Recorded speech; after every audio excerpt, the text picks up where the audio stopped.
Qui va profiter le plus de la poussée mondiale vers l'énergie dite propre? La Chine est le plus grand producteur de terres rares nécessaires à la fabrication d'un composant essentiel des moteurs électriques, les aimants. Voyons ce qu'il en est. Les terres rares pourraient être la clé du passage à l'énergie verte. Les roches extraites de ces mines sont transformées en éléments constitutifs des aimants qui sont utilisés dans de nombreux domaines, des téléphones portables aux voitures électriques. Et Pékin a la main mise sur ces terres. Le mois dernier, la Chine a imposé des contrôles sur les exportations de gallium et de germanium, faisant craindre qu'elle ne bloque ensuite les exportations de terres rares. Que se passerait-il alors?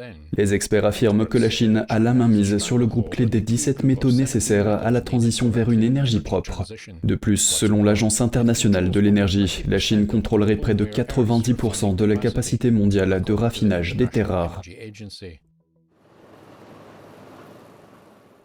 Les deux plus grandes entreprises de terres rares au monde en dehors de la Chine ont du mal à rivaliser.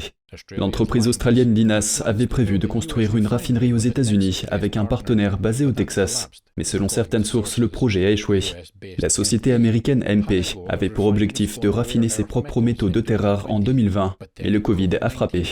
Si les projets continuent de se heurter à des difficultés, plusieurs économies pourraient ne pas atteindre leur objectif de réduction des émissions de carbone à zéro en 2050, sans l'intervention de Pékin. Les analystes affirment qu'une innovation cruciale est nécessaire pour briser la domination de la Chine dans le secteur, sans sacrifier la qualité de l'environnement.